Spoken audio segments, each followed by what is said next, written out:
All right. So I've got 2x. No, I don't.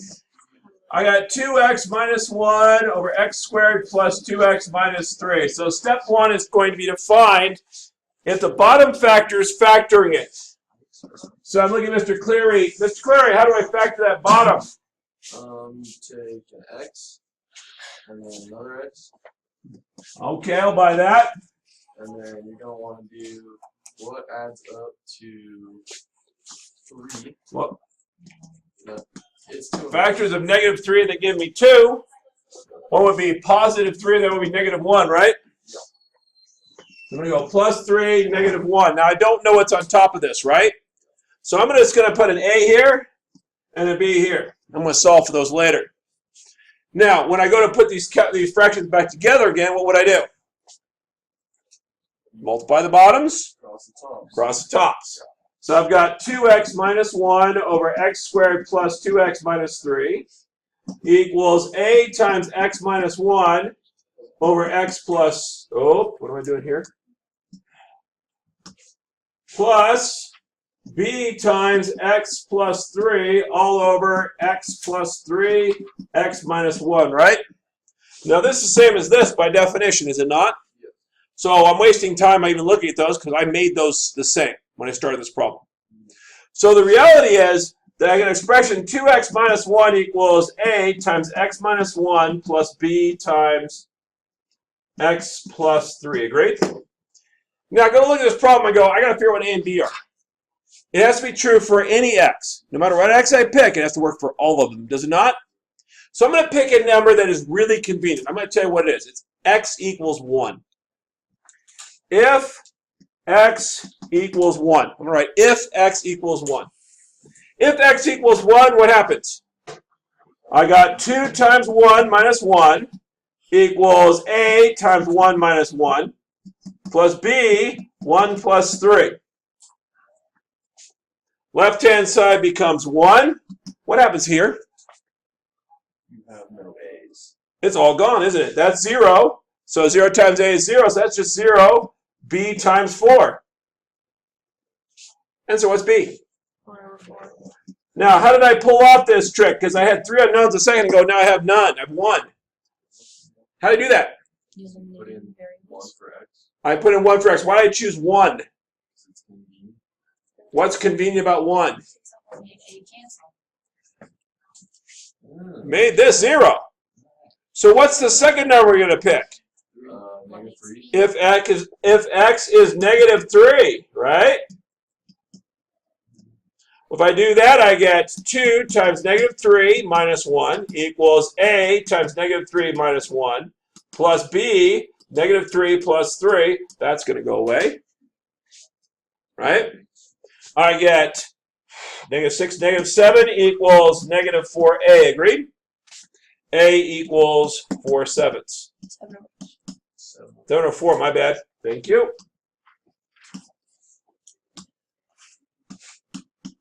So far, so good?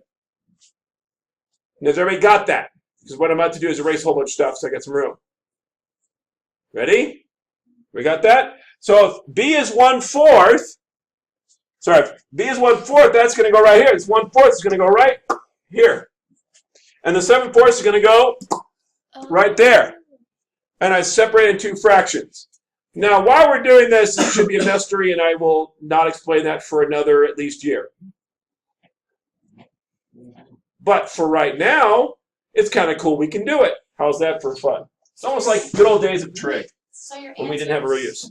So my answer would initially look like what? It would look like 7/4 over x plus 3 plus 1/4 over x minus 1. Now, is that actually a good way to write that? No. So I'd have to flip and multiply, but I don't want to flip and multiply. I'll show you a quicker way to do this. I'll note that that 4 is just the 4 multiplied at the bottom, right? So I could go 7 over 4x plus 12 plus 1 over 4x minus 4. I could flip and multiply, get the same answer. It just takes 3 steps. Yeah. Okay, one thought here while you're thinking about it. Does this actually work? Yep. That's a little bit suspicious, doesn't it? Probably not. I mean, it better, right? So if I were to, when I multiply bottoms across the tops, I should get the left-hand side, shouldn't I? Let's try that out. So I'm going to multiply a correct. Now, this is the answer that I want. So we're just checking your answer now, right? So I'm going to multiply straight across. There we go. 28x minus 28 plus 4x plus 12 all over. Ooh, this is about to get ugly. 16x squared minus 40. Nope. 16. Minus, what do we do? That's by 16x. Then the inners would be plus 48x minus 48. Agreed? That doesn't look the same.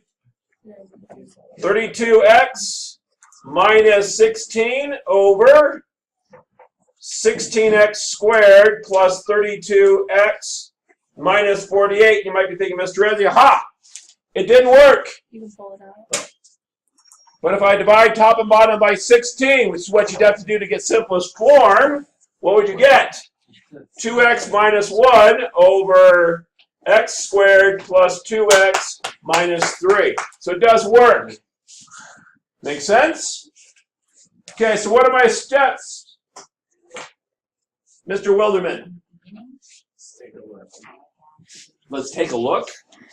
All right, so we're going to want to unfoil. So, factor, also called unfoiling, apparently. And then break it up into two parts, A over factor plus B. And set those tops as unknown, right? Okay. And, what's it? Cross cancel. We're going to find a common denominator by multiplying the bottoms. Yeah. And then we're going to ignore the bottoms, right? Yeah. We're going to set the tops equal to each other because that's the only thing that can be different. And then we're going to want to isolate something. So we're going to isolate by doing what? We're going to choose what x's. The one that we want to get rid of. So if it's -1, then we're going to add +1. Positive 1. And that gets rid of one of my variables. Let's be solved for the other one. And then you can do that again for the other variable. Solve for the other variable. Put them back in and you're done. All right. Loads of fun. Everybody try number 1. Let's see if we can get it done before you get out the door.